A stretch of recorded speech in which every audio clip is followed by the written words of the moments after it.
after a few minutes of attempting to convince this intoxic man to leave, he had said to me, "Don't forget to hit subscribe and smack that bell button to become an honorary TheFearRaiser member so that you never miss a video."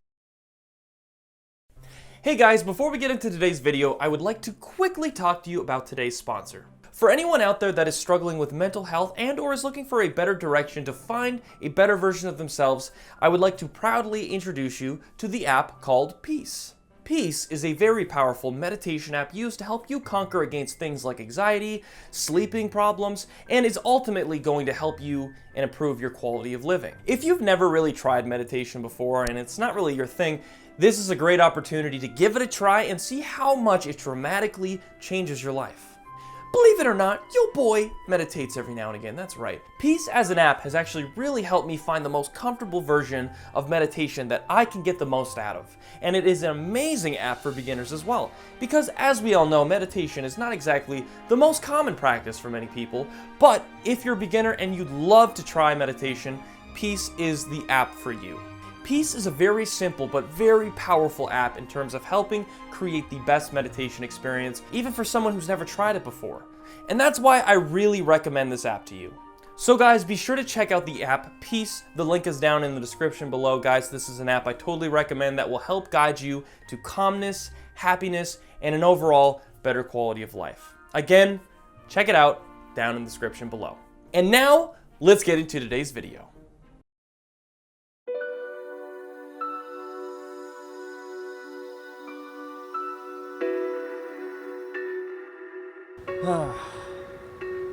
You ever have one of those nights? Hey, how's it going? Post Jordan here. Yeah, this is awkward. So I just realized that the audio for the scene didn't get captured properly, so I'm gonna go quickly back in the studio and redo this intro. You ever have one of those nights where things, for just some really odd reason, don't feel quite right?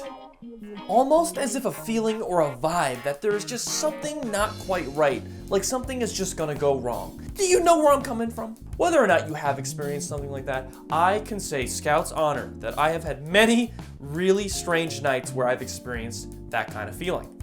And that's why in today's video, Papa Fear is gonna be telling you guys a brand new story today, talking about one of those nights. So sit back, relax, and enjoy today's new story.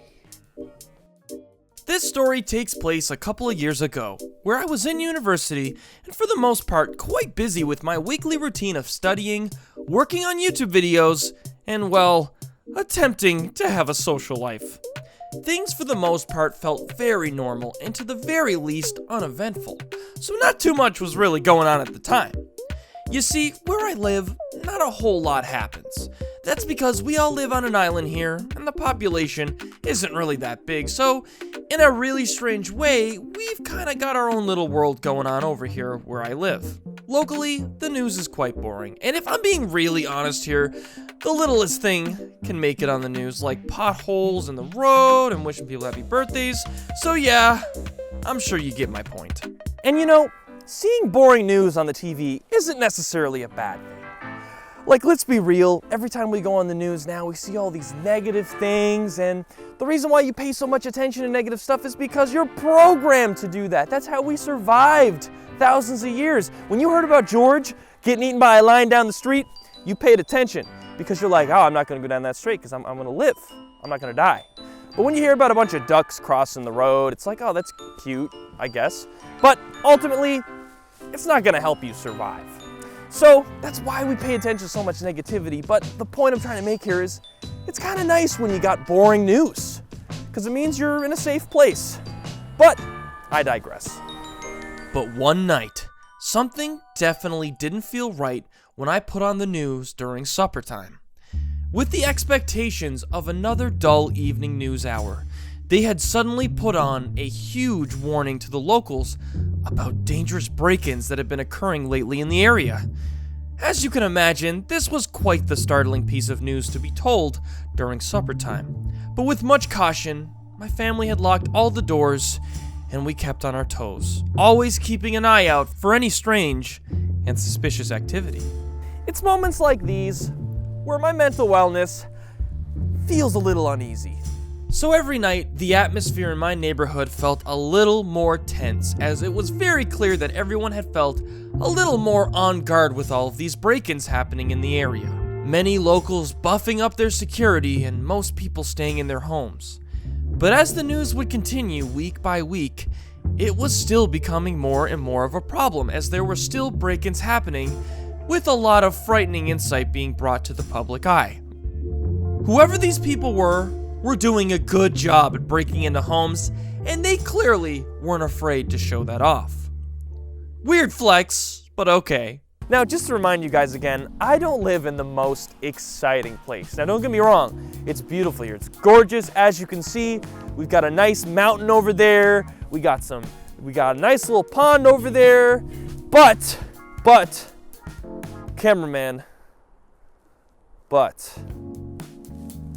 when something does go wrong, it can dramatically change that feeling of peace and quiet and relaxation in any community. And as you can tell, when something as intense as that was brought up in our community, it really changed a lot of things. Everybody was in a panic, everyone was worried. And I mean, from my point of view, leaving the house always kind of made me wonder, is someone gonna break in? You know, is this the night? And that kind of went for my family as well. So it was quite a intense thing to experience. It almost felt like our family were guards continuously keeping a lookout on any suspicious activity, which looking back was kind of funny. But in the moment, we took this very seriously. Now for the real climax of this story. One very late night, after everyone in my family except my brother and I had gone to bed, we were both in our rooms doing our own things.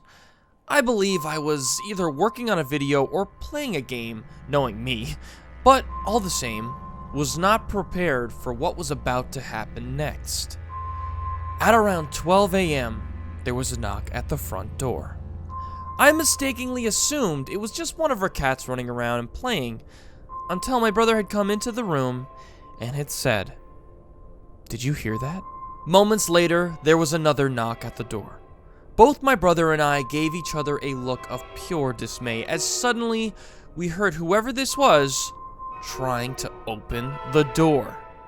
As you can imagine, it was quite scary, but my instincts to protect the family kicked in, and I marched down the stairs to the front door. As I approached the door, I could see some man to what had seemed to be trying to get into our house, but thankfully, there was a chain locked across the top of the door. It was at this point where I had slightly opened the door with the chain lock still on and began to sternly confront this person. Whoever this man was clearly, from what I could tell, intoxicated, as it appeared that he was mistaking our house for his own. But I quickly dismissed this and told the guy that this was not his house and he had to go. After a few minutes of attempting to convince this intoxic man to leave, he had said to me, "Say, you're Jackson's brother's friend, aren't you?" My heart stopped. This man who I was confronting, who was trying to break into our house from what it had seemed, knew who I was. And as you can imagine, that was quite the unsettling thing to be told during this confrontation. This guy, who was clearly not in his right mind, who tried to break into our home at 12 a.m. in the morning, was claiming to know who I was, and what frightened me the most was that he was correct. I was Jackson's brother's friend, best friend even, and this man claiming to know me was definitely making me feel unsettled. Afterwards, he eventually left and stumbled back to the road again, and thankfully, we never saw him again either. But the looming thought I had in my mind was definitely quite distressing. Was this man one of the people who had been trying to break into other people's homes? Was he playing off that he was intoxicated but was merely acting? And if so, he clearly has some weird connection to who I am. All unsettling thoughts, but again, we never did see this person anymore, and not too long after, the break-ins had seemingly stopped happening. But to this day, I still question who that man was. Thanks for plowing! Bye. Thanks for doing your local services. Love you! Hey, thanks, man! Appreciate you! Well, anyways, guys, thank you so much for taking the time to watch today's video. Do not forget to leave a like and subscribe to the channel for more great content. Don't forget to check out Peace, the meditation app, guys. It's down in the description below. I totally recommend it for anybody out there that is seeking mindfulness and just clarity. It's a really great app. It's great if you've never tried it before, and now is your chance. So it is down in the description below, and that is Peace, the meditation app. Again, thank you so much for watching, and I will see you in the next video. Peace out! See you later. Bye!